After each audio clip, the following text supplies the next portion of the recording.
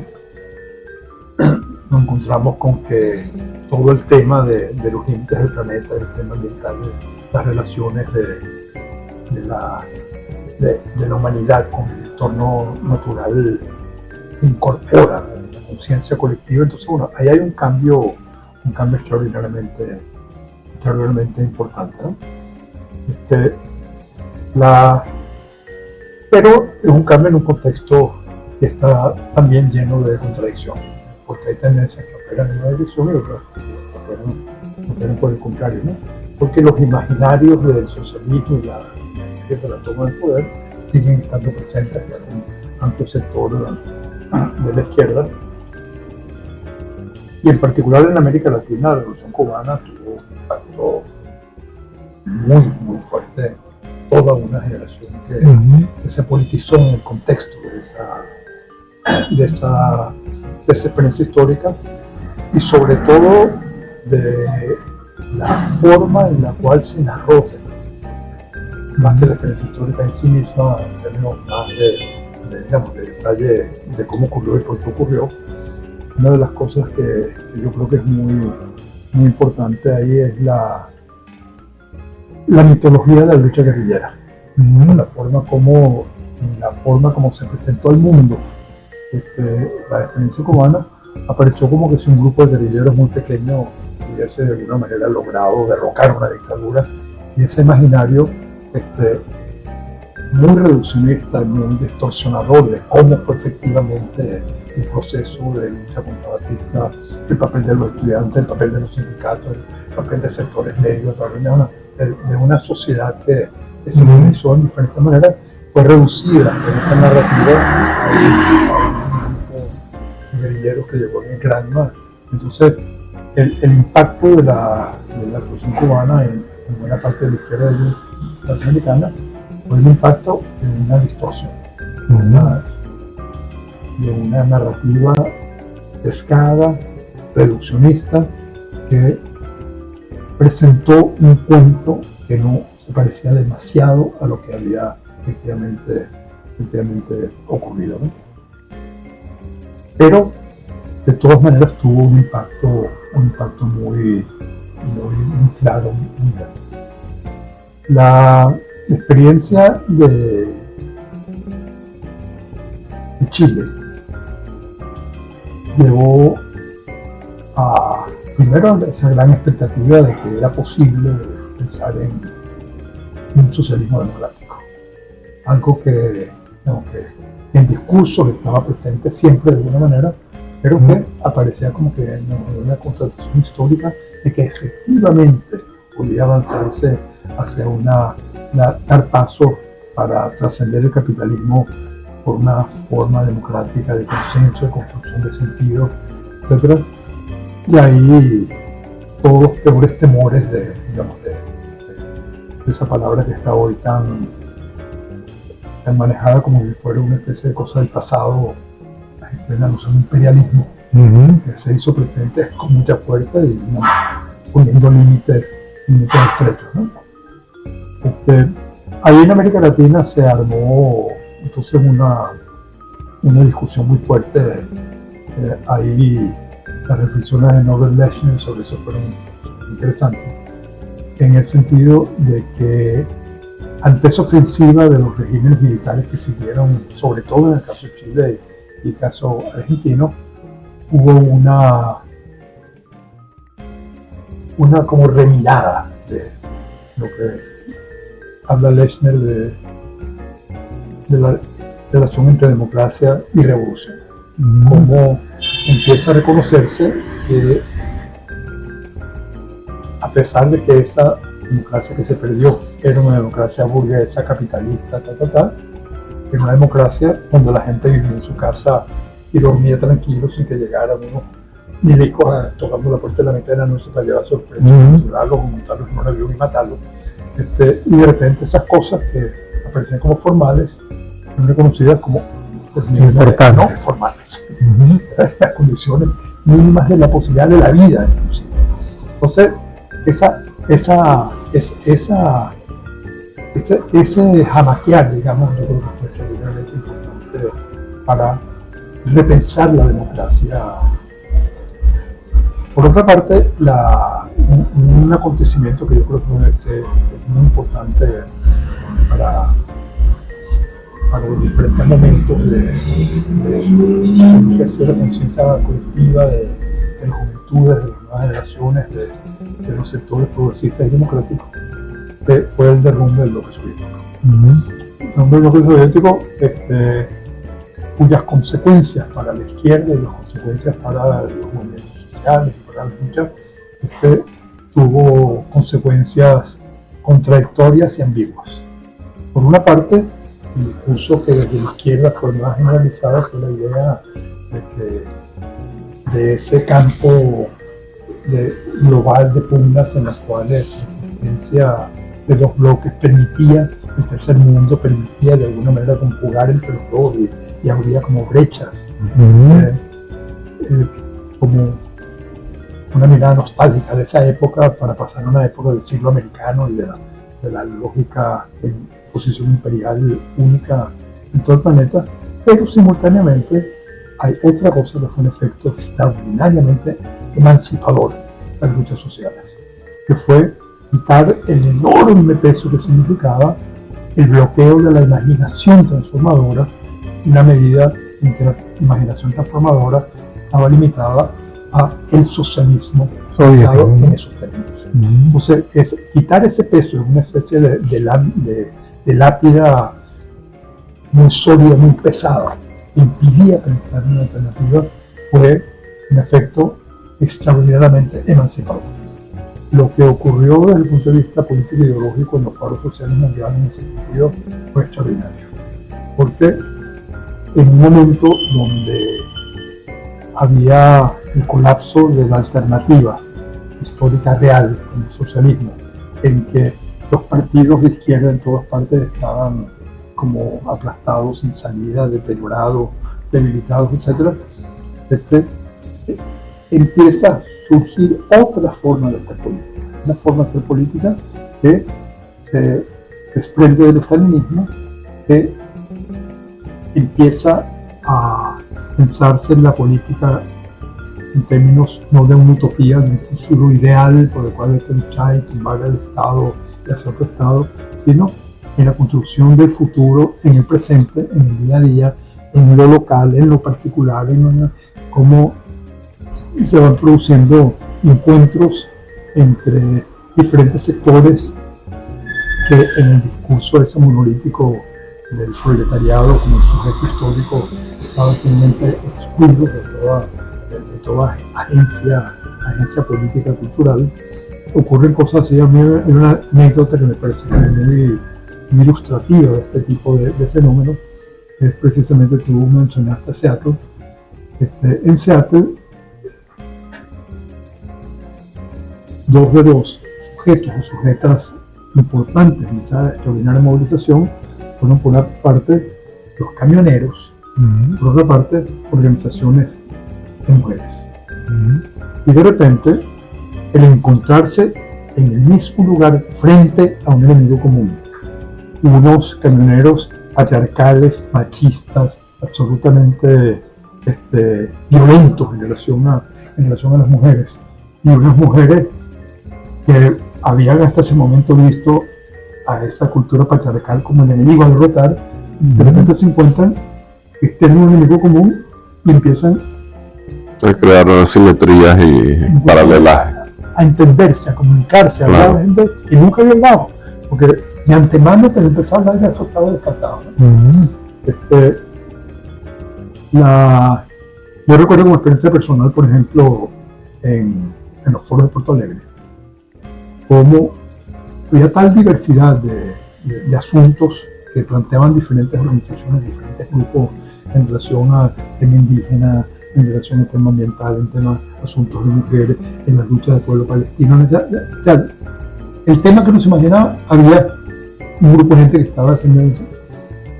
Y de repente yo adquirí conciencia de que si yo veía una cosa que me parecía extraña, que no encontraba relación alguna con una lucha anticapitalista, el asumir que el problema no era que esa gente estaba equivocada y estaba dañando fuera el Perol, sino que había, en mi experiencia, limitaciones para entender de qué se trataba.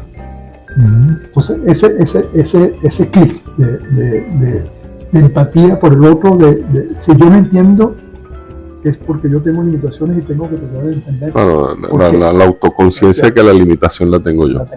Bueno, ya vamos a venir, muy interesante, Edgardo, de verdad. Cruce a la izquierda, vamos a identificar, regresamos. Infocifrastv.com, vamos para arriba. Subimos 613.417 puestos en el Global Ranking Mundial de las páginas web. Y todo eso gracias a ustedes, los lectores de Infocifras TV. ¡Vamos para arriba! Seguros Constitución, 34 años innovando en seguros. Seguro Constitución, 34 años en el top 10 de las mejores aseguradoras de Venezuela. Seca Consultores, compañía anónima, 28 años, número 1 en bancos y seguros. Seca Consultores, compañía anónima, el mejor aliado de su marca para crecer. Asistanet es asistencia médica primaria. Asistanet con consultas médicas por especialidades y exámenes paraclínicos de otro nivel. Asistanet es asistencia médica primaria. Asistanet con consultas médicas por especialidades y exámenes paraclínicos de otro nivel. DentalNet, cuida tu salud bucal.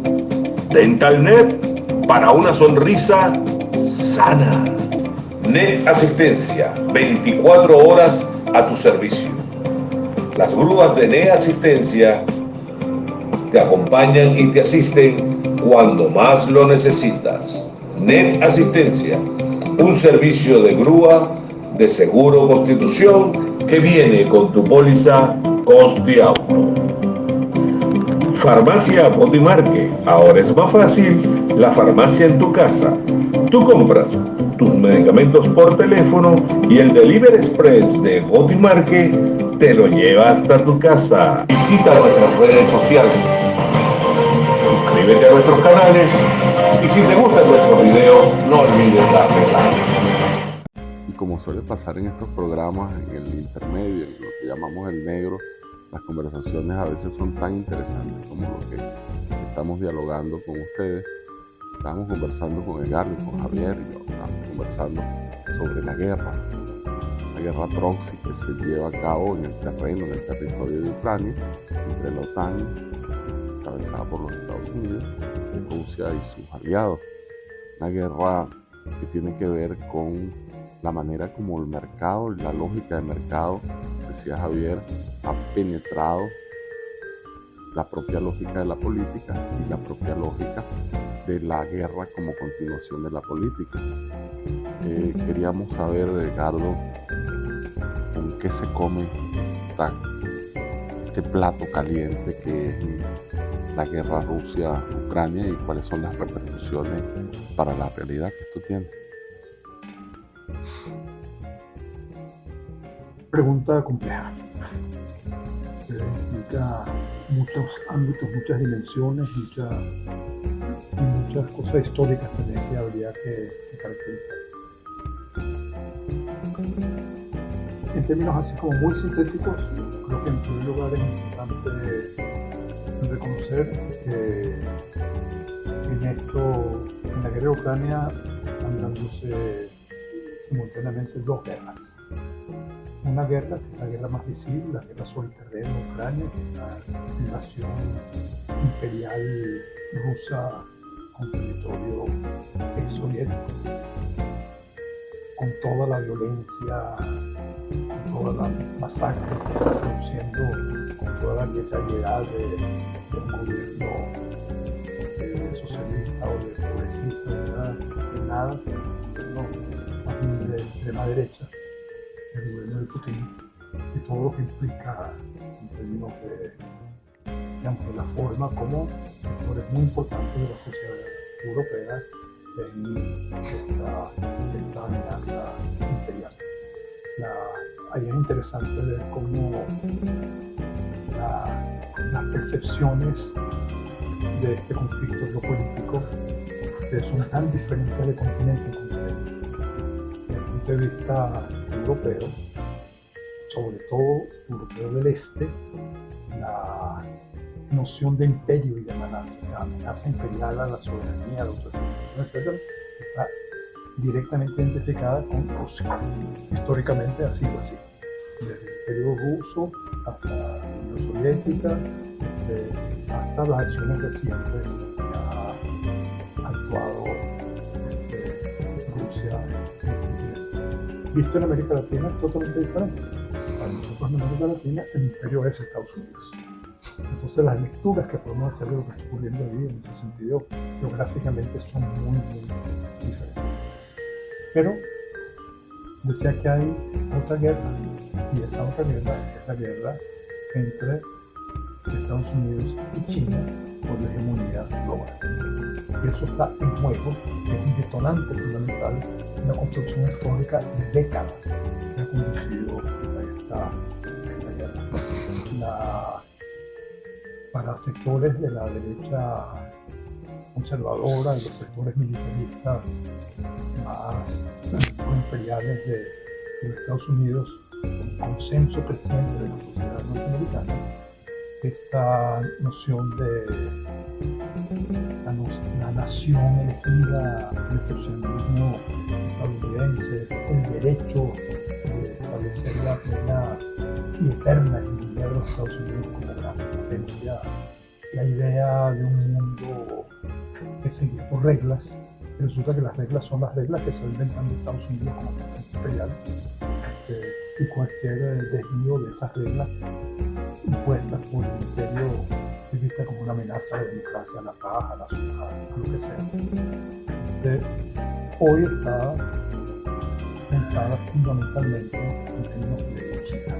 Entonces, la forma como se cruzan estas dos guerras y la forma como se cruzan estas dos guerras, por supuesto, tiene que ver con nosotros, tiene que ver con el peso de la industria militar, el peso de la forma en la cual inclusive la prensa, los medios corporativos de tradición más liberales, como el periódico como New York Times, Washington Post, están montados absolutamente sobre la lógica bélica.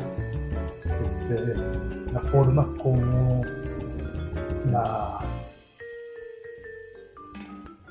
lo que en épocas anteriores, inclusive muy recientes, o sea, en el año que ocurrió la invasión a Irak, se produjo en los meses anteriores la movilización más amplia, extendida, simultánea de la historia de la humanidad en rechazo a la guerra de Irak.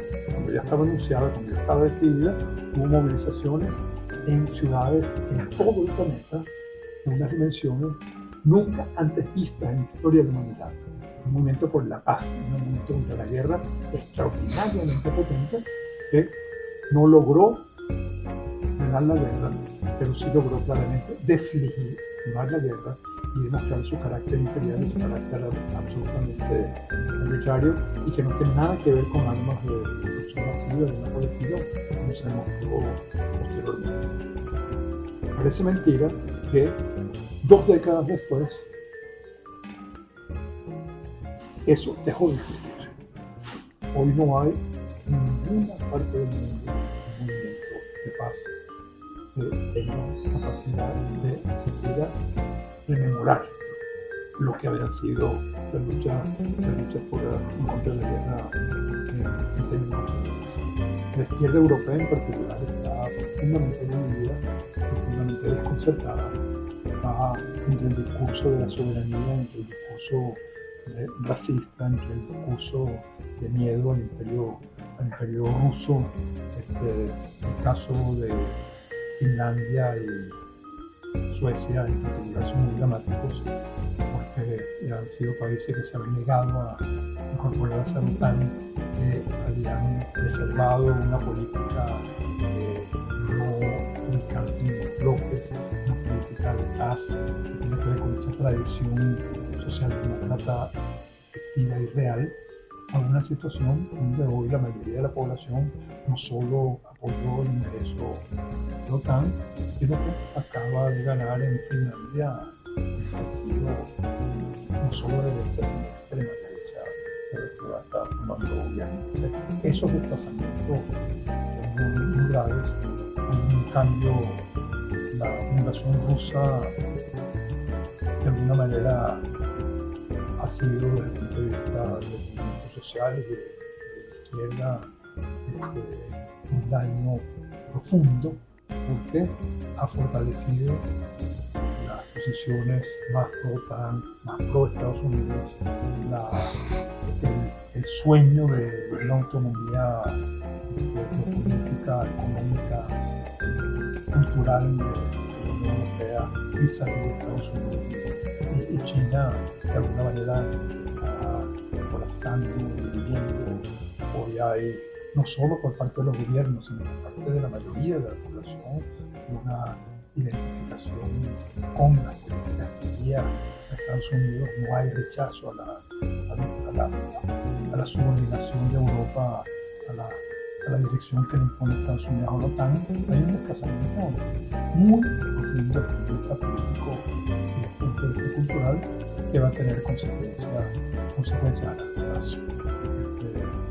La amenaza de una guerra,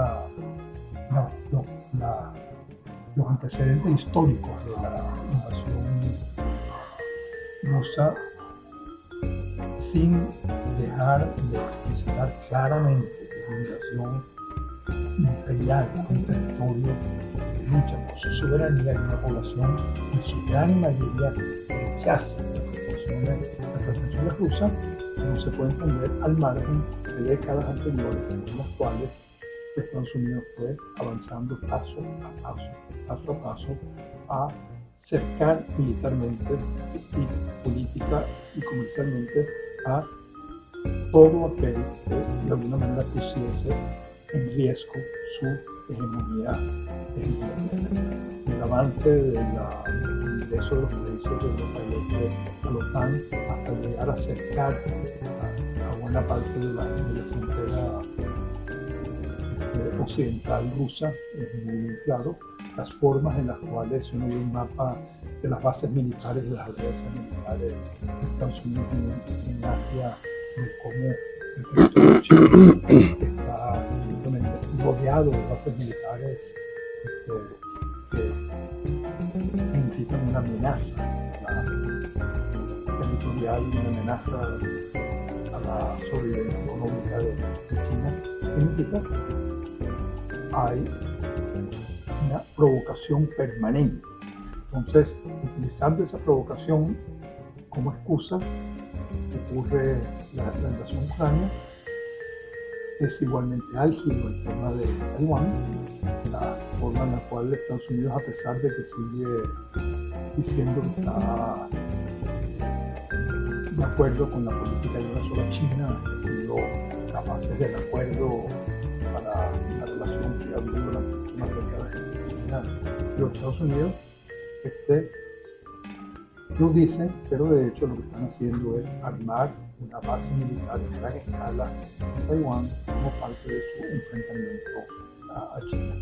Hay sectores de la militarista en los Estados Unidos que ven que lo que denominan la ventana de oportunidad para detener el desarrollo chino, para impedir que China sobrepase los Estados Unidos y cuestiones que tienen de su hegemonía, es una ventana de oportunidad de corto plazo.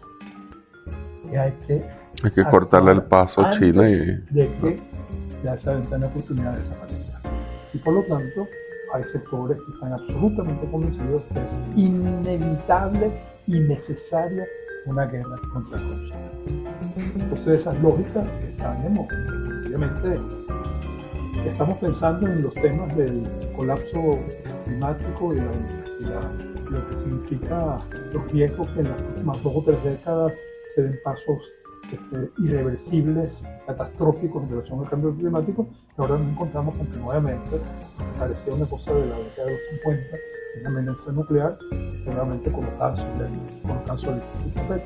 Y la mayoría de la población del planeta ante expectante y impotente.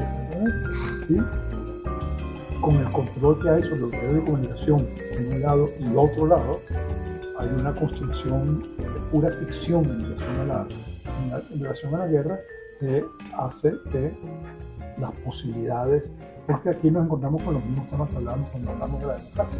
Las bases de la posibilidad del consenso, de encuentro, de negociación, pasan de alguna manera por la existencia de algún ámbito común.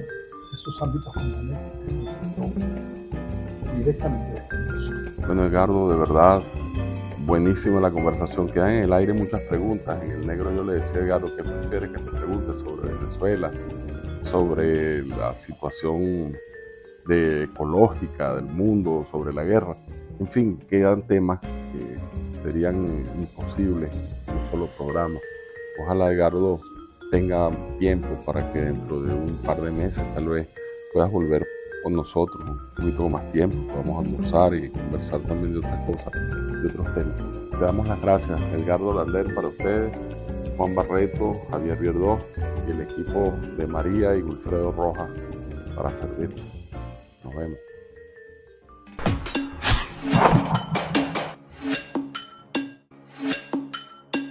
Infocifrastv.com, vamos para arriba. Subimos 613.417 puestos en el Global Ranking Mundial de las páginas web. Y todo eso gracias a ustedes, los lectores de Infocifras TV. ¡Vamos para arriba! Seguros Constitución, 34 años innovando en seguros. Seguro Constitución, 34 años en el top 10 de las mejores aseguradoras de Venezuela. Seca Consultores, compañía anónima, 28 años, número 1 en bancos y seguros. Seca Consultores, compañía anónima, el mejor aliado de su marca para crecer. Asistanet es asistencia médica primaria. Asistanet con consultas médicas por especialidades y exámenes paraclínicos de otro nivel. Asistanet es asistencia médica primaria. Asistanet con consultas médicas por especialidades y exámenes paraclínicos de otro nivel. DentalNet, cuida tu salud bucal. DentalNet, para una sonrisa sana. Net Asistencia, 24 horas a tu servicio. Las grúas de Net Asistencia te acompañan y te asisten cuando más lo necesitas. Net Asistencia, un servicio de grúa de Seguro Constitución que viene con tu póliza Costi Auto. Farmacia Botimarque, ahora es más fácil la farmacia en tu casa. Tú compras tus medicamentos por teléfono y el Delivery Express de Botimarque te lo lleva hasta tu casa. Visita nuestras redes sociales, suscríbete a nuestros canales y si te gustan nuestros videos no olvides darle like.